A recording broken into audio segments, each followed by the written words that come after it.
네, 감사합니다. 하나님 말씀 열왕기하 4장 1절로 7절까지 제가 봉독하겠습니다. 선지자의 제자들의 아내 중에 한 여인이 엘리사에게 부르짖어 이르되 당신의 종 나의 남편이 이미 죽었는데 당신의 종이 여호와를 경외하는 줄은 당신이 아시는 바이니이다. 이제 빚준 사람이 와서 나의 두 아이를 데려가 그의 종을 삼고자 하나이다.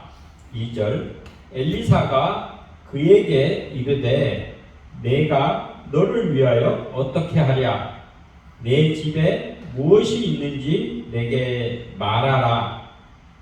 그가 이르되 계집종이 집에 기름 한 그릇 외에는 아무것도 없나이다 하니 3절 이르되 너는 밖에 나가서 모든 이웃에게 그릇을 빌리라. 빈 그릇을 빌리되 조금 빌리지 말고 너는 내 두 아들과 함께 들어가서 문을 닫고 그 모든 그릇에 기름을 부어서 차는 대로 옮겨 놓으라 하니라. 5절 여인이 물러가서 그의 두 아들과 함께 문을 닫은 후에 그들은 그릇을 그에게로 가져오고 그는 그녀입니다. 어머니 그녀는 부었더니 그릇에 다 찬지라. 여인이 아들에게 이르되 또 그릇을 내게로 가져오라 하니 아들이 이르되 다른 그릇이 없나이다 하니 기름이 곧 그쳤더라. 7절 그 여인이 하나님의 사람에게 나아가서 말하니 그가 이르되 너는 가서 기름을 팔아 빚을 갚고 남은 것으로 너와 내 두 아들이 생활하라 하였더라. 아멘. 하나님의 말씀입니다. 우리가 지금 열왕기서를 쭉 강의 설교로 연속하고 있습니다. 열왕기서는 영어로 하면 kings예요. 제목 king, 왕들이라는 얘기예요. 그렇기 때문에 여기는 열왕기서는 역사서인데 왕들의 이야기가 기록된 책입니다. 근데 열왕기서는 원래는 한 권으로 되어 있어요. 근데 지금 우리 성경은 열왕기 상이 22장으로 되어 있고 열왕기 하가 25장, 그래서 총 47장으로 나눠져 있어요. 이것은 세투아진트라고 70인역, 그러니까 기원 전 한 2, 3세기 프톨레미 왕조 때 그 알렉산드리아에서 많은 유대인들이 와서 살게 됐어요. 그때는 헬라 제국이기 때문에 그리스 말을 하고 이 히브리 말을 몰랐어요. 그래서 성경을 70여 명이 그 헬라 말로, 히브리어 말로 된 구약 성경을 헬라, 그리스 말로 번역을 했어요. 그때 이 열왕기서가 분량이 많으니까 열왕기 상하 두 권으로 나누게 된 거예요. 근데 유대인들은 지금도 이거는 열왕기서로 한 권으로 읽고 있습니다. 그래서 이 47장 중에 몸통 가운데 토막되는 부분이 바로 열왕기상 17장 우리가 시작했죠. 우리 엘리야의 등장서부터 기셉사람 엘리야의 등장서부터 시작해가지고 열왕기상이 22장에 끝난다 그랬죠. 그러니까 아합의 죽음과 더불어서 열왕기상이 끝나고 그 다음에 열왕기하가 시작되어서 열왕기하 13장에 그 엘리야의 후계자인 엘리사가 죽습니다. 그래서 이것을 총 19장이 47장 중에 19장이니까 40%가 이 엘리야와 엘리사 선지자의 이야기가 나옵니다. 그러니까 이 왕들의 이야기라 그래도 이 가장 가운데 토막인 중심 부분에 엘리야 선지자와 엘리사 선지자의 이야기가 나오는 것이에요. 그리고 오늘 읽은 열왕기하 4장서부터 8장 6절까지는 마찬가지로 엘리사의 기적의 이야기, 에피소드, 그 사건들이 나옵니다. 왕들의 이야기는 그 후로 나오게 되는 것입니다. 그래서 이 엘리사는 엘리야와 달리 이 백성 속에 주로 사마리아 수도죠. 북이스라엘의 수도 사마리아나 백성 속에 거하면서 백성들의 많은 문제점, 그들의 고통을, 어려운 점을 해결해 주고 국가의 그런 어려운 점도 해결해 주는 그러한 삶을 살았습니다. 그리고 엘리야가 갈멜산의 불, 또 50부장이 군사를 데리고 와가지고 엘리야를 잡으러 왔을 때 하늘에서 불이 내려서 2번씩이나 그들을 불살르는 이 불의 심판, 죄에 대한 심판이죠. 그러니까 불의 역사를 엘리야는 일으켰다 그러면 엘리사는 주로 물로 이 물의 역사, 물로 생명을 살리고 번성케 하는 그런 역사를 행합니다. 그래서 이전에 오늘 이제 4장서부터 첫 이제 기적이 쭉 8장까지 이어져 나오지만 그 이전에 벌써 엘리사는 엘리야가 산으로 승천할 때 그 떨어뜨린 그 엘리야의 겉옷을 가지고 요단강을 쳐서 요단강을 가르는 그러한 기적을, 그것도 물이죠. 요단강 물을 가르는 역사를 했고, 그 후에 이 여리고에 와서 물 근원을 고치는 그런 역사도 이미 행하였습니다. 그리고 지난주에 배운 모압과의 전쟁에서 그 에돔 광야에 3개국 북이스라엘과 남유다와 그 에돔의 왕이 그걸 7일 동안 에돔 광야에서 헤매면서 물이 떨어져 가지고 모든 군사들과 그 가축들까지 다 죽게 생겼을 때 엘리야가 그 개천을 팔아, 많이 팔아, 이 꼴짜기에, 꼴짜기는 와디라 그럽니다. 그러니까는 이 비가 오면은 강물이 계곡이에요. 그러니까 계곡인데 물이 흐르고 건기 때 이스라엘은 건기 우기가 있어요. 겨울이 건기고 겨울이 우기고 여름이 건기예요. 그래서는 비가 오면은 거기에 이제 강을 이루고 비가 안 오면은 그게 말라가지고 계곡이 되는 그 꼴짜기에 웅덩이를 그죠? 많이 파서 그것이 에돔 쪽에서부터 하나님의 그 비가 물이 흘러내려가지고 그 웅덩이에 고여가지고 그 삼국 그 생명을 살려준 것, 그 역사도 엘리야가 행하게 되었습니다. 오늘도는 그 제목이 빈 그릇에 기름을 채워라 입니다. 빈 그릇, 깨끗한 그릇, 정결한 그릇, 귀 쓰는 그릇은, 가치 있는 그릇은 빈 그릇이다, 깨끗한 그릇이다, 이렇게 얘기를 했어요. 그리고 비워야 채워집니다.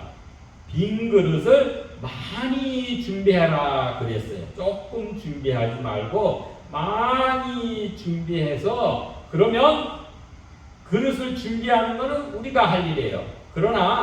그러면은 거기에 하나님의 역사를 통해서 기름을 부어준다는 거예요. 기름은 우리가 영적으로 상징적으로 이해하면 이제 성령, 복, 그 다음에 우리 그 능력, 기쁨, 뭐 이런 거를 우리가 의미할 수 있겠습니다. 그래서 그 기름을 채워가지고 세 가지 기름 마지막에 역사가 일어나죠. 결론적으로 뭐냐? 이 빚을 청산하는 거예요. 이 빚진 여인이 빚. 우리가 주기도문 할 때 우리가 우리에게 죄 지은 죄를 사여 주옵시고 이렇게 하잖아요. 그 죄를 영어로 읽으면 debt예요. debt. 우리에게 지은 빚을 사여 주옵시고 그런 말이에요. 그러니까 이 죄는 빚으로라도 볼 수가 있어요. 우리 그 빚을, 과거의 빚을 청산하는 것은 회개를 하는 것이죠. 그리고 믿음의 사람은 오늘 일용할 양식을 누리고 그리고 하나님의 은혜와 영광을 찬양하며 하나님 나라를 사모하는 거예요. 미래적으로. 하나님 나라는 이미 예수님의 임재하심과 성육신하심과 더불어 이 땅에 임하게 된 거예요.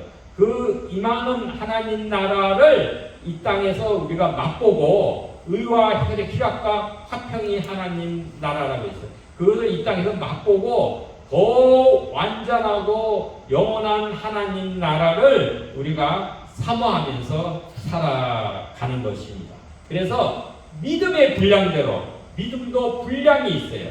그 믿음의 큰 그릇은 큰 것을 담는 거예요. 예를 들면 프라이팬이 10인치 프라이팬은 10인치 고기 이상의 것을 담아서 요리를 할 수가 없어요. 그죠?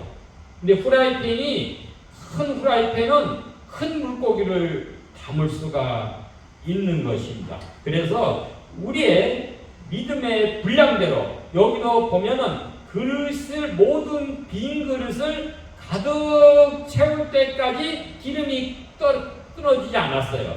그러나 그 자기가 빌려온 빈 그릇이 가득 차웠을 때 그때 그 기름이 그만 그치게 된 것입니다.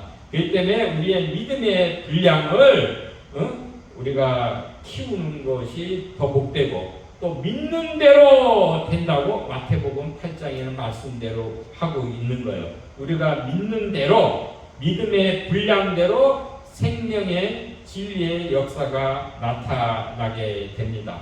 고로 우리가 할 일은 뭐냐? 깨끗하고 빈 청결한 믿음의 그릇을 많이 준비하고 믿음으로 하나님의 말씀에 순종할 때 그때 만유의 주님께서 우리 빈 그릇에 기름, 아까 뭐라 했죠? 생명, 복, 성령, 기쁨 그 권능을 채워주신다는 것입니다. 오늘 본문으로 들어가 보면 한 과부가 나오는 거예요. 한 아내. 남편이 죽었으니까 과부가 되겠죠. 근데 아마 연령대로 보면 이 아이니까 아이가 미성년자 아이라고 보면 아마 이렇게 나이가 많은 그런 과부는 아닌 것 같아요. 젊은 과부라고 이해할 수가 있을 것 같아요. 그래서 이 한 젊은 과부가 엘리사를 찾아와서 부르짖어요. 부르짖는 히브리 말로 차크예요. cry out. 아주 고통스럽게 그 속에서 우러나는 간절함을 가지고 고백을 하는 거예요. 근데 그 고백이 자기가 원망이나 어떤 탄식이나 내가 우리 남편 살았을 때 이렇게 헌신한 거에 대한 보상을 해달라는 그러한 그런 부르짖음이 아니라 하나님의 긍휼과 언약의 신실한 하나님 그 성품에 호소하는 그 부르짖음 차크라는 것입니다. 그래서 이분이 하나님의 사람 엘리사에게 찾아와서 그 자기 마음을 이 절박한 심정 상황을 토로하는 것입니다. 그래서 흔히 이런 얘기가 있어요. 부흥은 우리 하나님의 주권으로 주는 거예요. 부흥은 뭐예요? 생명이 리바이벌, 생명이 다시 살아나는 거예요. 생명은 하나님의 주권에 속한 거예요. 그러나 어느 사람한테 임하느냐? 그 생명을 열망하는 사람, 에스퍼레이션, 갈망하는 사람에게 그 하나님의 부흥의 그 역사가 능력이 임한다는 것입니다. 이 남편은 어떤 남편이냐? 여기서 보면 선지자의 제자들, 아마 선지자의 제자예요. 생도가 됐고, 또한 하나님 당신의 종이라고 그랬어요. 엘리사의 종이다라고. 엘리사 수하에 있는 선지자의 제자 생도였고, 또한 하나님을 경외하는 자라 그런 거예요. 그러니까 이게 나의 남편이라는 건 한 단어죠. 그러나 세 단어가 남편에 대해서 설명한 거예요. 선지자의 제자, 그 다음에 당신의 종, 엘리사의 종, 그 다음에 하나님을 경외하는 사람이 내 남편인데, 어떤 연유인지 몰라도 남편이 죽고 마는 거예요. 그러니까 이때는 아마 하나님을 경외하고 하나님의 사역에 성실하게 헌신하던 이분은 그 자기의 재산을 다 팔아가지고 아무래도 그 이웃을 도와주는 구제 사업도 하고 하나님의 사역을 위해서 헌신적으로 사용하다가 갑자기 죽는 바람에 그 가정에는 어려움이 온 거죠. 재산이 없으니까. 근데 고대 이스라엘 시대에는 여인들이 나가서 일할 수 있는 일자리가 없었어요. 기껏해야 우리 룻기에서에 나오는 룻이 이삭 죽기를 하죠. 그때가 보리 추수 때 6월절이니까 보리 추수 때니까 이삭 죽기. 그래서 겨우 가가지고 그 수확하고 남은 잔여물 이삭을 주어서 겨우 연명. 그러니까 이삭을 주어봐야 얼마나 죽고 두 아들하고 셋이서 뭐가 입이 세 개인데 얼마나 겨우 잘해야 생계 유지가 되겠죠. 그런데 그 많은 빚을 이 여인이 어떻게 갚을 길이 없는 거예요. 그런데 이스라엘에는 고엘 제도라고 사회복지 제도가 있었어요. 고엘이라는 거는 신즘의 리디머라는 거. 이 고엘, 무르다, 그러니까 구속자, 무르다. 리디머는 구속자예요. 그러니까 무르다, 무르기, 그 다음에 되찾다 이런 말이에요. 그러니까 어떤 사람이 종으로 팔려갔으면은 종의 몸값을 그 분한테 지불하고 그 종을 다시 찾아오는 거예요. 그게 무르다, 무르기, 고엘, 또는 우리 구속, 우리 예수님의 구속 마찬가지. 예수님의 피값으로 우리 죄값을 대신 치르고 우리를 죄에서 구원하여 주신 것. 그래서 구속이라고 우리 그렇게 부른 거예요. 그러니까 킨스맨, 이때는 가까운 친족, 형제 중에서나 형제가 없으면 제일 가까운 친족이 그 고엘이 돼서 어떤 사람이 그 재산에 그 가족 손실을 봐가지고 그 어려움을 겪는다. 그러면 그 가장 가까운 친족 고엘이 그 재산 값을 주고 그를 이제 다시금 그 재정 상태를 원대 복귀해놓은 빚을 갚아주는 그러한 제도가 있고, 또한 이때는 그 자기가 빚을 졌는데 그것을 갚지 못하면 그 채권자에게 그 가서 자기 노동력으로 대신해요. 몸값으로, 몸으로 떼어야 되는 거예요. 그래서 이 빚을 지었는데 그 채권자가 와가지고 그 두 아들을 종으로 삼겠다는 거예요. 그런데 이 율법에도 보면은 출애굽기 우리 21장에 보죠. 그러면은 이 히브리 종은 6년간 만약에 빚을 못 갚았으면 종살이를 해야 돼요. 노동력으로 대신 갚아야 돼요. 그런데 7년째 되는 해는 어떤 얘기죠? 안식년이에요. 안식년에는 이제 그 재정 그 값을 치르지 않고 자유인으로 될 수 있는 거예요. 히브리 사람, 이스라엘 사람이 종으로 팔려갔을 때는 그렇게 되는 거예요. 그래서 이 여인은 근데 이 당시에는 그 고엘 제도가 있어서 설마 여기서 그렇게 사역을 한 사람인데 주위에 뭐 형제가 없으면 제일 가까운 친척까지 아무도 없고 그러진 않았을 거 아니에요. 이때는 시대가 악한 시대인 거예요. 오므리 왕조잖아요. 아합의 아들 아시아, 7대, 8대가 아시아고, 아시아의 동생이 이 여호람이 이때 다스리고 있던 이 당시였어요. 이 당시에는 그만큼 이 고엘 제도가, 친족 사회복지 제도가 제대로 시행되지 않고 있는 것이에요. 그러니까 이 여인은 어쩌이 생계도 물론 그 빚을 갚을 처지가 못 돼서 곧 그 두 아들이 종으로 팔려갈 그런 처지에서 마지막 희망을 가고 그래도 자기 남편의 스승인 엘리사 하나님의 사람을 찾아가서 부르짖는 거예요. 간절히 자기 이 상황을 토로하고 어떻게 했으면 좋을지 그거를 구하는 그 긍휼을 은혜를 구하는 기도를 하는 것입니다. 그런데 여러분 잘 알지만 이 국가에도 세속적인 왕이 있죠. 지금도 대통령이 있고 각기 우리 정부의 관료들이 있어서 이 백성들을 잘 다스리고 돌봐준다고 하지만 한계가 있고 다 완벽하게 우리 모든 그런 어려움과 이런 거를 다 해결해 주지 못한 거예요. 그러나 이때도 마찬가지로 여호람 왕이 제대로 해결해 줄 수 있고 그러면 이 여인은 여호람 왕, 이스라엘 왕을 찾아가겠죠. 그런데 벌써 왕에서는 이런 어려운 여인에 대해서는 관심도 없고 또 그것을 제대로 해결해 줄 그를 처지도 아니다. 이렇게 생각을 해가지고 이 하나님의 사람이기 때문에 우리의 진정한 왕은 만유의 주이신 하나님 되시는 거예요.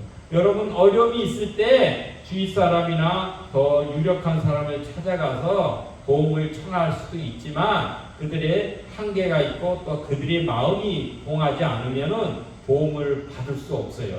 또 인간은 유한하니까 그죠? 또 그들의 마음과 형편이 또 어떤지도 모르고 그들과의 관계나 이런 여러 가지 때문에 못 해결 받을 수 있지만 그러나 그럴 때 이 여인처럼 하나님의 사람은 하나님을 대변하는 거예요. 하나님의 사람, 하나님께 우리의 영원한 고엘이 그 친족이 된다 이거야. 우리의 영원하고 궁극적인 고엘, 친족은 예수 그리스도가 되는 거예요.